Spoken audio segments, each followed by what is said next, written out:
नमस्कार। आजको यस अडियो लाइनमा हामी सम्पत्ति कसरी बढाउने भन्ने विषयमा प्रमुख 8वटा सुझावहरू बारेमा केही जान्नेछौँ।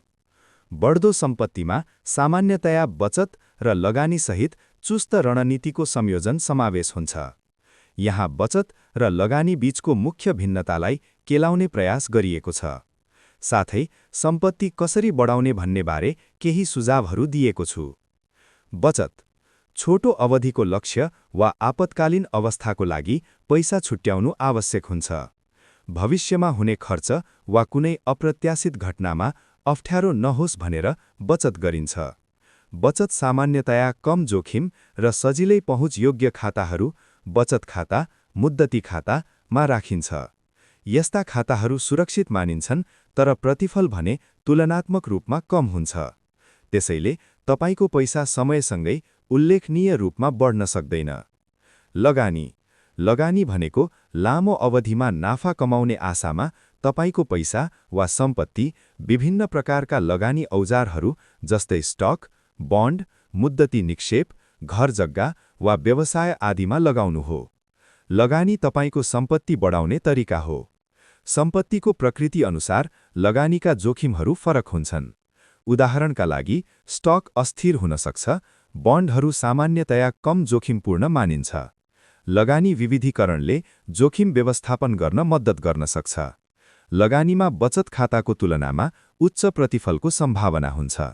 लगानीको माध्यमबाट समयसँगै तपाईको सम्पत्तिमा उल्लेखनीय वृद्धि हुन सक्छ। सुरु गरौँ सम्पत्ति बढाउन सक्ने प्रमुख सुझावहरू। कसरी बढाउन सकिन्छ सम्पत्ति? 1. स्पष्ट वित्तीय लक्ष्यहरू तय गर्नुहोस्। आफ्नो वित्तीय लक्ष्यहरू तय गरी छोटो अवधि वा दीर्घकालीन लगानी गर्नुहोस्। लक्ष्य स्पष्ट भए वित्तीय योजना बनाउन सजिलो हुन्छ। 2. बजेट सृजना गर्नुहोस्। तपाईको पैसा कहाँ जाँदैछ भनेर बुझ्न आफ्नो आय र खर्चहरू ट्र्याक गर्नुहोस्। सुविचारित बजेटले तपाईलाई खर्च कटौती गर्ने र बचत बढाउने क्षेत्र पहिचान गर्न मद्दत गर्छ। 3. आपतकालीन कोष बनाउनुहोस्। अप्रत्याशित आर्थिक समस्याबाट मुक्त हुनको लागि सजिलै निकाल्न सकिने खातामा कम्तीमा 3 देखि 6 महिनालाई पुग्ने घर खर्च बचत गर्नुहोस्। 4. ऋण घटाउनुहोस्। उच्च ब्याज भएका ऋण जतिसक्दो चाँडै भुक्तान गर्नुहोस्। त्यस्ता ऋणले तपाईको सम्पत्ति निर्माण गर्ने प्रयासमा दखल दिन सक्छन्। 5. सुविचारित लगानी गर्नुहोस्।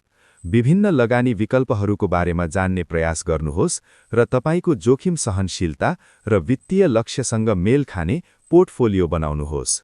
सबै लगानी एउटै क्षेत्रमा हुनु बुद्धिमानी हुँदैन। 6. आफैलाई शिक्षित गर्नुहोस्। व्यक्तिगत वित्त व्यवस्थापन र लगानी रणनीतिबारे निरन्तर रूपमा आफैलाई शिक्षित गर्नुहोस्। 7. धैर्य गर्नुहोस्। सम्पत्ति निर्माण गर्न समय लाग्छ र शेयर बजारमा उतार-चढाव हुन्छ। भावनात्मक निर्णयहरू नगर्नुहोस् र आफ्नो दीर्घकालीन लक्ष्यमा केन्द्रित रहनुहोस्। 8. व्यावसायिक सल्लाह लिनुहोस्।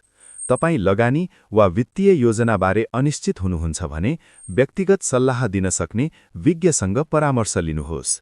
सम्पत्ति वृद्धि गर्ने सरल र छोटो उपाय छैन।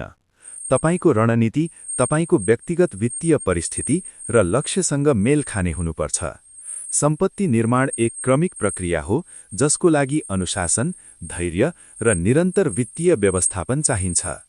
यदि तपाईलाई ज्ञानवर्धक, प्रेरणादायी र सकारात्मक सोच बदल्ने भिडियोहरू मन पर्छ र केही नयाँ सिक्ने सोचमा हुनुहुन्छ भने भिडियोलाई एक लाइक, कमेन्ट, सब्स्क्राइब र शेयर गरेर सहयोग गरिदिनुहोला। यतिको समयसम्म सुनेर साथ दिनुभएकोमा धन्यवाद।